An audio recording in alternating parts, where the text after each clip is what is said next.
है। रासायनिक समीकरण जब हम पढ़ा रहे थे तो हम वहाँ बता चुके थे कि रासायनिक समीकरण जो लिखा जाता है, ठीक है, उसमें रासायनिक समीकरण लिखने में दो तरह के टर्म आते हैं। एक होता है अभिकारक, ठीक है, अभिकारक, एक होता है उत्पाद, इसको बोलते हैं हम लोग प्रतिफल, बोलते हैं प्रतिफल। रासायनिक समीकरण में उत्पाद और प्रतिफल है ना। तो जो रासायनिक अभिक्रिया में भाग लेता है, जैसे हम लोग बताए थे कि कोई भी केमिकल, कोई भी एसिड, कुछ भी हो, ठीक है, जो रासायनिक अभिक्रिया में भाग लेगा उसी को हम लोग बोलते हैं अभिकारक। और जो अभिक्रिया करने के बाद जो नया पदार्थ बनता है, ठीक है, उसी को हम लोग उत्पाद या प्रतिफल बोलते हैं। लेकिन उसको एक हम कहता है कि उसको एक समीकरण में जब लिखा जाता है, ठीक है ना, उसको अगर संक्षिप्त रूप में लिखा जाता है तो उसी को हम लोग बोल देते हैं रासायनिक समीकरण। जैसे कहने का मतलब यहाँ हम लिखे हैं कि अगर इसको हम शब्द के अनुसार अगर बोला जाए कि हाइड्रोजन को अगर क्लोरीन के साथ अभिक्रिया कराया जाता है तो वह हाइड्रोक्लोरिक अम्ल बनाता है। यहाँ पर हम बोल सकते हैं कि हाइड्रोजन को जब ऑक्सीजन के साथ मिला दिया जाए, हम हाइड्रोजन ले लेते हैं और ऑक्सीजन ले लेते हैं, दोनों के साथ अगर मिलाया जाता है तब मिलने के बाद जब अभिक्रिया करता है तो अभिक्रिया करने के बाद वो हाइड्रोजन ऑक्साइड बनाता है, जिसको हम लोग जल भी बोलते हैं, ठीक है। तो हम एक शब्द के रूप में बोले, लेकिन उसी को हुआ कि हाइड्रोजन लिए तो एक शॉर्ट फॉर्म में लिख दिए हाइड्रोजन को, H2 से हम सूचित किए, फिर ऑक्सीजन लिए तो O2 से सूचित किए, दोनों का एक शॉर्ट फॉर्म में लिख दिए, ठीक है। और उसके बाद दोनों जब अभिक्रिया किया तो अभिक्रिया करने के बाद क्या बनाया, तो H2O बनाया, जल बनाया। तो इसको एक शॉर्ट फॉर्म में लिख दिए, एक समीकरण के रूप में लिख दिए, एक संक्षिप्त रूप में उसको जब लिख दिए तो उसी को हम लोग बोलते हैं रासायनिक समीकरण। मतलब जितने भी हमारे रासायनिक अभिक्रिया में भाग लेते हैं, ठीक है, उसको संक्षिप्त रूप में लिखना ही हमारा क्या कहलाता है, रासायनिक समीकरण कहलाता है। अब होता है कि रासायनिक समीकरण में जो भाग लिया, जो भी चाहे एक या एक से अधिक पदार्थ हो, जो भी हो, जैसे इसमें है कि रासायनिक अभिक्रिया में भाग लिया हाइड्रोजन और क्लोरीन, तो जो रासायनिक अभिक्रिया में भाग लेता है उसको हम लोग बोलते हैं अभिकारक। क्या बोलते हैं, अभिकारक, ठीक है।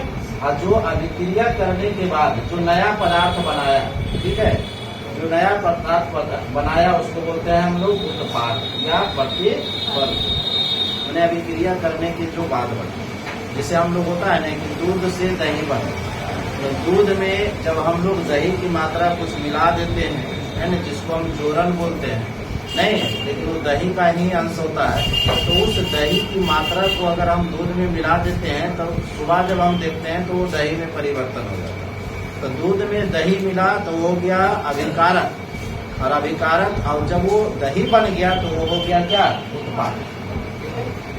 अगला हम लोग पढ़ने जा रहे हैं कि रासायनिक समीकरण लिखने का शर्त क्या है, तरीका क्या है। जैसे हम लोग रासायनिक समीकरण बार बार आएगा और पूरा चैप्टर में आएगा और आगे भी चैप्टर पढ़ेंगे तो वो भी आएगा, लेकिन उसको हम लोग लिखेंगे।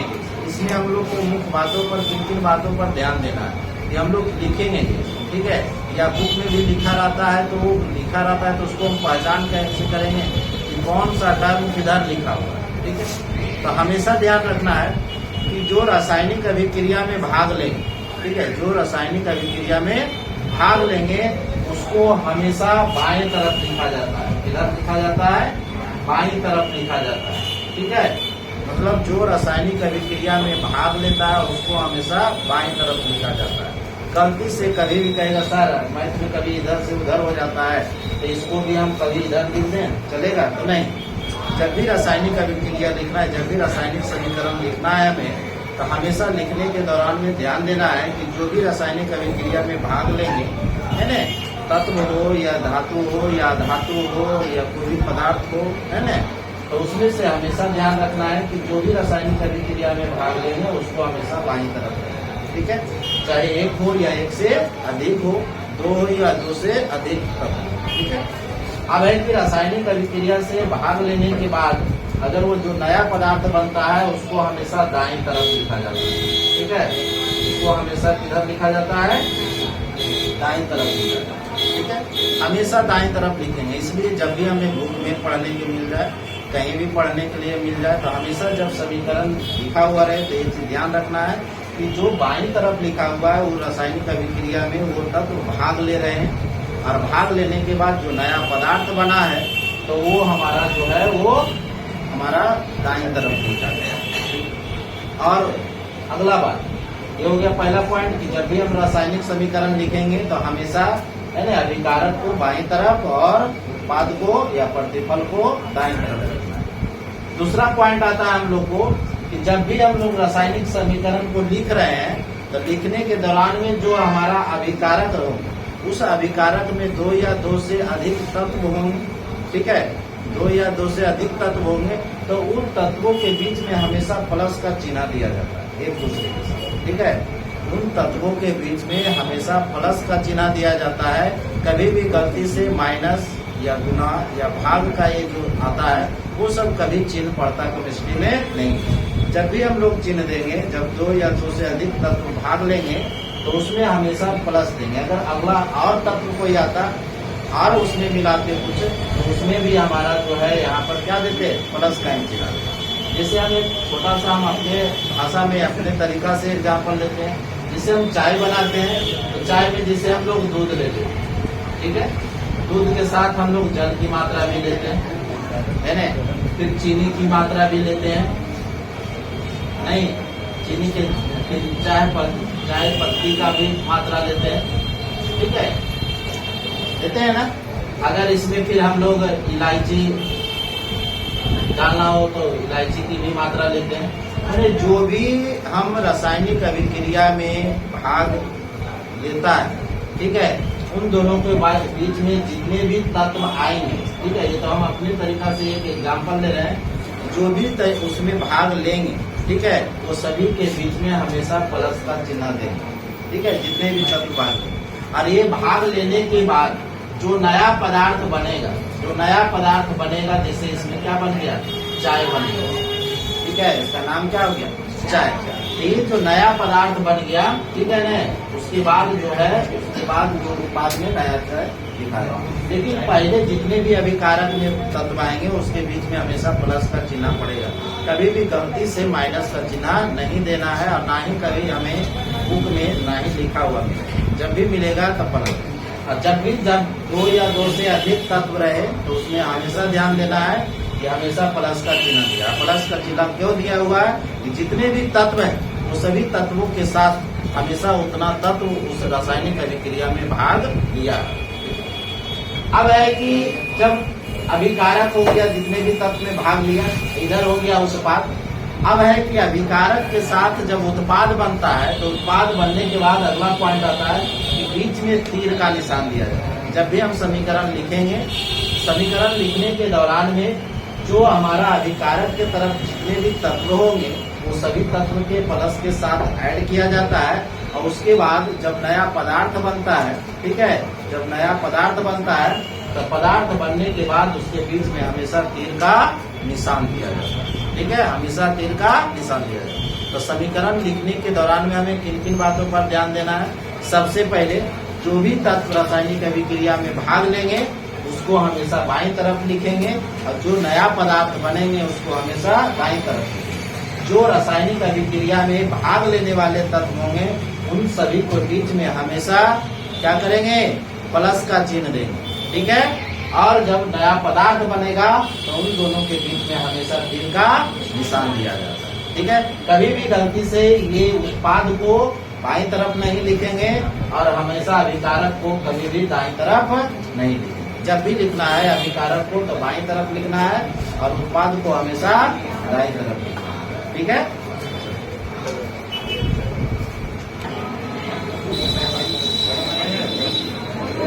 चलो ध्यान दो, आवाज बंद करो।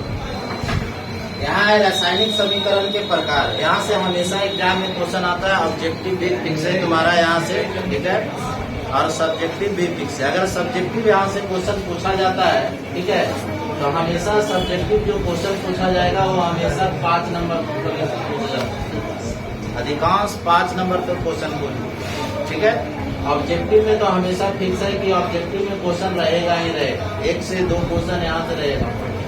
ठीक है, फिक्स है, रहना ही रहना है। ठीक है, यहाँ से ध्यान देना है हम लोग को।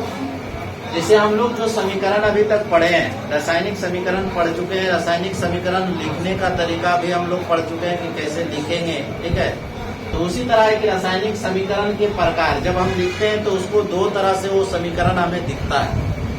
एक समीकरण ऐसा दिखता है जिसको हम बोलते हैं संतुलित समीकरण। ठीक है, एक समीकरण ऐसा दिखता है जिसको हम लोग बोलते हैं असंतुलित समीकरण। ठीक है, एगो का क्या बोलते हैं, असंतुलित।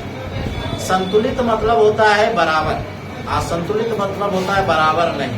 अब क्या बराबर होना चाहिए और क्या बराबर नहीं होना चाहिए समीकरण। तो हमारे जो समीकरण होते हैं उसमें जानते हैं कि हमारा अभिकारक और उत्पाद होता है, मतलब जो रासायनिक अभिक्रिया में भाग लेते हैं उसको हम अभिकारक बोलते हैं। जो रासायनिक अभिक्रिया भाग लेने के बाद जो नया पदार्थ बनता है उसको हम लोग उत्पाद करते हैं। ठीक है, तो हम लोग ध्यान देना है कि संतुलित समीकरण पहले पढ़ना है कि संतुलित समीकरण हम कैसे जानेंगे कि कौन सा समीकरण संतुलित है और कौन सा समीकरण संतुलित नहीं है। तो हमारे जो समीकरण लिखे जाते हैं, जो हमारे रासायनिक समीकरण लिखे जाते हैं, उस रासायनिक समीकरण के में जो तत्व होते हैं, क्या होते हैं, तत्व, और वह तत्व के जो परमाणु संख्या होते हैं, क्या होते हैं, परमाणु संख्या होते हैं। ठीक है, ऐसा एक थोड़ा सा समझो। कहने का मतलब हुआ कि अगर हम दूध लें, ठीक है, और उसमें कुछ हम लोग जोरन डालें, जोरन ही लिख देते हैं, है ना, जो दही की मात्रा होती है, नहीं क्या होती है, दही की मात्रा। तो मान के चलो कि हमारे पास 1 केजी जो है या 10 केजी मान के चलो दूध है। ठीक है, 10 केजी दूध है। अब है कि हमको दही जमाना है, तो मान के चलो इसमें हम 1 केजी क्या किए हैं, ये दही डाल दिए। ठीक है, घर में कोई काज है, शादी विवाह है, ठीक है, तो ऐसा नहीं 10 केजी 15 केजी तक हम लोग दही की जरूरत पड़ जाती है ना। इसलिए मान के चलो कि हमारे पास दूध की मात्रा 10 केजी है और हमारे जोरन उसमें जो डाले हैं 1 केजी डाले। ठीक है, जब कल सुबह दही बन के तैयार होगा तो दही की जो मात्रा होगा वो कितना होगा, कितना हो जाएगा, 10 केजी होगा कि 11 केजी कि 12 केजी, कितना होगा है। जब दही बनेगा तो वजन बढ़ेगा कि घटेगा कि अपरिवर्तित रहेगा, अपरिवर्तित रहे। 10 केजी दूध है तो 10 केजी से कि 11 केजी हो जाएगा और 1 केजी ही डाले हैं तो टोटल कितना बनेगा, दही की मात्रा 11 केजी ही रहेगा, बढ़े घटेगा नहीं। ठीक है, बढ़े घटेगा नहीं। ठीक है, ये चीज ध्यान रखना है। तो जो हमारे दूध की मात्रा, तो रासायनिक अभिक्रिया में ये चीज ध्यान रखना है, ये बात रासायनिक अभिक्रिया में ये चीज ध्यान रखना है कि जो पहले रासायनिक अभिक्रिया में भाग लेगा, ठीक है, जितना उसका द्रव्यमान होगा और वो सब मिल करके जब नया भी बनाएगा तो दोनों मिल करके या 3 गो रहे या 4 गो रहे, जितने भी तत्व होंगे, अब मिलने के बाद जो नया तत्व बनाएगा तो उसका भी द्रव्यमान क्या होगा, इन सभी तत्वों के योग के बराबर ही होगा। ठीक है, तो यहाँ पर ये चीज हमेशा ध्यान देना है। तो यहाँ से हम लोग इसमें ये चीज ध्यान रखना है कि जो रासायनिक अभिक्रिया में भाग लेगा अभिकारक, उस तत्व के जो परमाणु संख्या हो, क्या होंगे, परमाणु संख्या हो।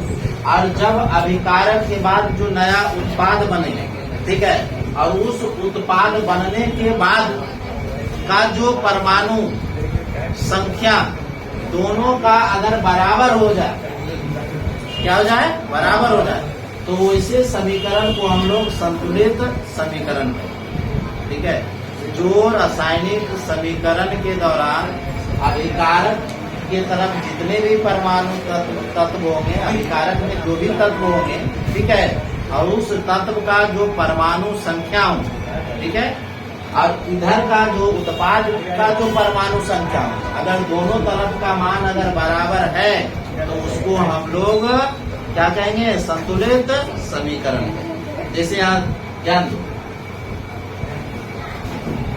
अब है कि इधर हम लोग लिख देते हैं अभिकारक,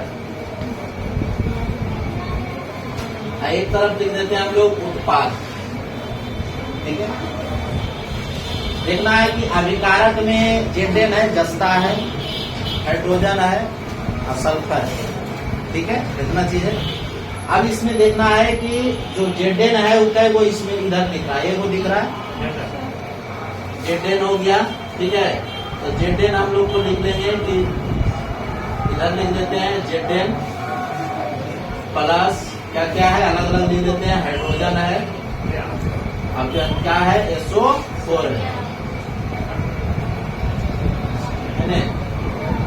उत्पादन में क्या है, इधर जितना लिख लिए, देखो इधर जेडेन की मात्रा क्या गो है, एगो है। अब इधर भी ऐसा करते हैं, जेडेन की मात्रा एगो है, तो इधर भी जेडेन का मात्रा देखो क्या गो है, एगो है।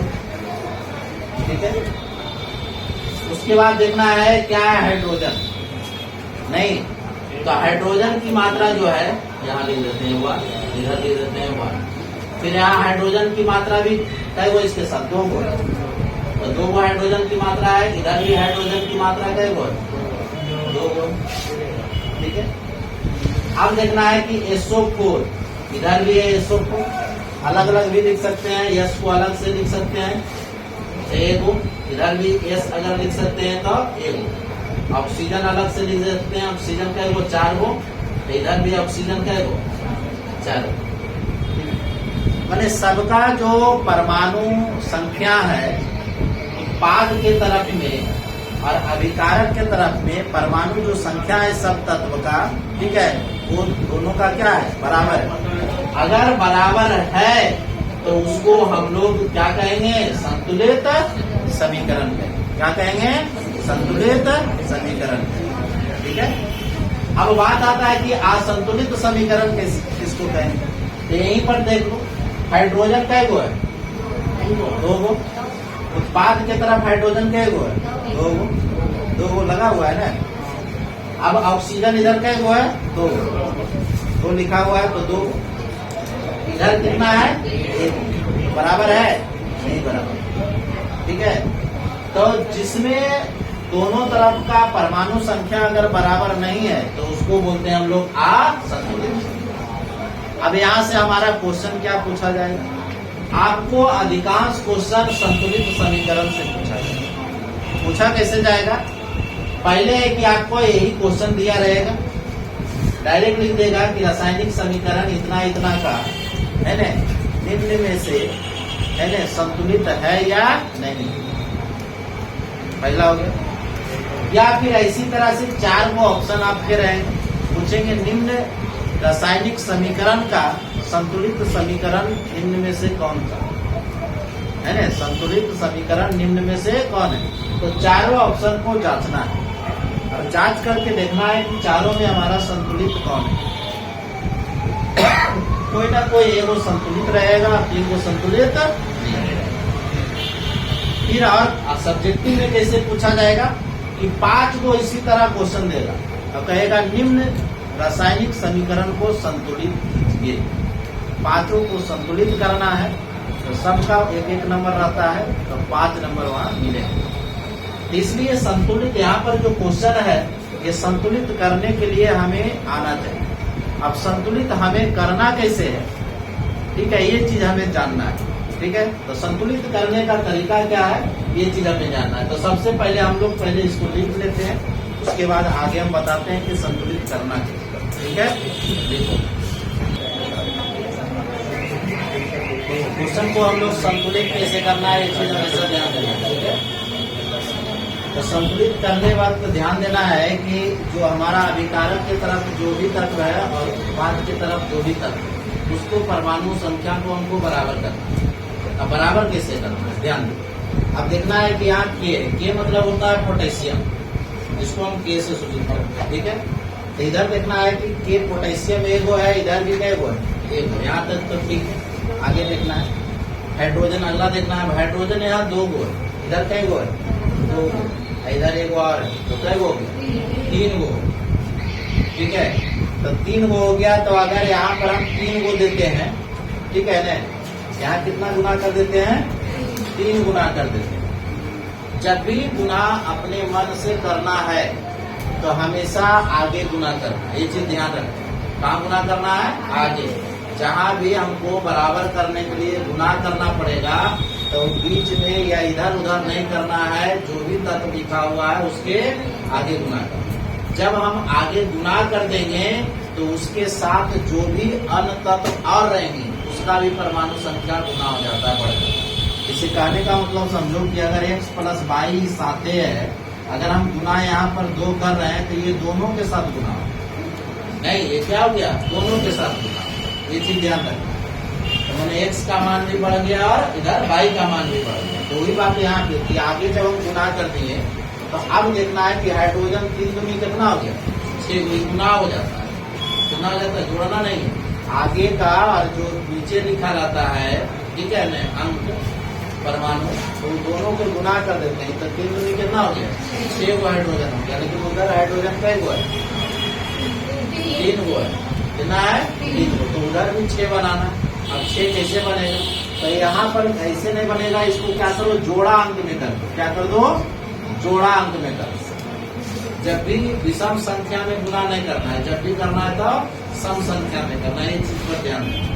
तो अगर 2 गुना कर दिए तो 2 दूनी कितना हो गया 4 गो। तो अगर देखो यहाँ पर गुना कर देते हैं हम 2, तो 2 को पहले से है, 2 गो और हो गया, तो 2 और 2 कितना हो गया 4 गो हो गया ना। अब हाइड्रोजन अब 2 गुना हो गया ना, तो ये हो गया ऑक्सीजन के साथ भी 2 गो। तो यहाँ 2 गुना कर दिए तो ऑक्सीजन भी 2 गो हो गया, तीनों 2 गो बढ़ गया, हाइड्रोजन भी 2 बढ़ गया, ऑक्सीजन भी 2 बढ़ गया और पोटेशियम भी। लेकिन इधर पर पोटेशियम 2 गो बढ़ गया, इधर पोटेशियम 1 गो है, इधर भी 2 गो गुना करना पड़ेगा। ठीक है, तो देखो हम बराबर हो गया पोटेशियम 2 गो, पोटेशियम 2 गो, हाइड्रोजन 2 दूनी 4 गो। तो 2 गो यहाँ पर हो गया और 2 गो यहाँ पर है, क्या हो गया 4 गो हो गया। और उसके बाद ऑक्सीजन आगे 2 गुना हो गया, तो ऑक्सीजन भी 2 गो हो गया, ऑक्सीजन यहाँ निकल आगे गुना हो गया, तो ये हो गया संतुलित। फिर आगे जब यहाँ बात आता है हम लोग को यहाँ पर ध्यान देना है, ठीक है। तो देखो यहाँ पर है CH4 माने कार्बन और हाइड्रोजन दोनों अलग अलग देख लेना। तो कहने का मतलब ये जो 4 गुना है वो केवल हाइड्रोजन के साथ, कार्बन का है 1 गो। तो देखना है ऑक्सीजन यहाँ का 1 गो है 2 गो। अब इधर देख लेना है कि यहाँ कार्बन 1 गो है, यहाँ कार्बन 1 गो, ठीक है। यहाँ हाइड्रोजन 4 गो है, इधर हाइड्रोजन का 1 गो है 2 गो है। इसका मतलब है कि 2 गो यहाँ पर गुना करना पड़ेगा, तो 4 गो हो गया। अब देखना है ऑक्सीजन का 1 गो है 2 गो, लेकिन ऑक्सीजन 2 गो जब आगे गुना हो गया तो ऑक्सीजन 2 गो यहाँ पर भी है, 2 गो यहाँ आगे गुना, तो ऑक्सीजन का 1 गो बन गया 4 गो। तो इसका मतलब ये ऑक्सीजन के साथ भी अगर हम 2 गुना कर देते हैं तो क्या हो जाएगा, बराबर हो गया सब। अब देखो कार्बन 1 गो, कार्बन 1 गो, हाइड्रोजन 4 गो, हाइड्रोजन 2 दूनी 4 गो, ऑक्सीजन देखो यहाँ 2 दूनी 4 गो, तो ऑक्सीजन यहाँ पर 2 गो हो गया और 2 गो यहाँ पर 4 गो हो गया।